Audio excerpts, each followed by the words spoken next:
l'imam Ali alayhi salam en deux mots.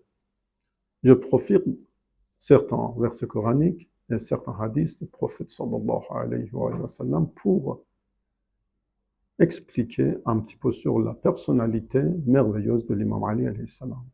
Dans le Coran, dans la sourate Ahzab, la sourate 33, le verset 6, on lit « Le prophète a le droit sur les croyants plus que leur droit sur eux-mêmes. » C'est-à-dire, tous ces ordres doivent être complètement obéis par les musulmans.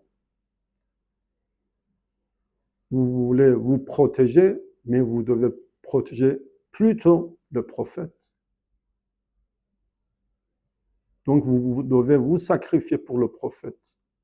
Si vous voulez manger d'une bouchée, d'abord vous devez respecter le prophète.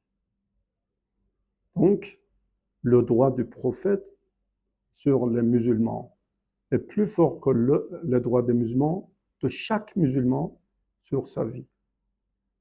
Il est autorité religieuse. Bien. Le prophète dans Ghadir Khum, vous connaissez bien Ghadir Khum, est un événement historique après le Hajj. Hajjatul Wada, le dernier et le seul Hajj du prophète, sallallahu alayhi wa sallam. Dans un coin qui s'appelle Ghadir Khum, le prophète fait un discours. Ce hadith existe dans le livre de Ahmad ibn Hanbal, l'un des grands traditionalistes de nos frères sunnites. Dans ce discours, le prophète dit « N'ai-je pas plus de droits sur vous que vous en avez sur vous-même » Qalu bala. Tout le monde répond « Si, vous avez tous les droits sur nous. » Prend la main de Ali, il lève la main de Ali, il dit « Celui dont je suis le maître, Ali en est aussi. » C'est-à-dire, il a le droit sur les musulmans plus que les droits de chaque personne sur lui-même.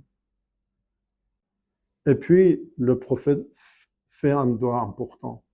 Ce doigt existe dans le texte des hadiths chez nos frères sunnites.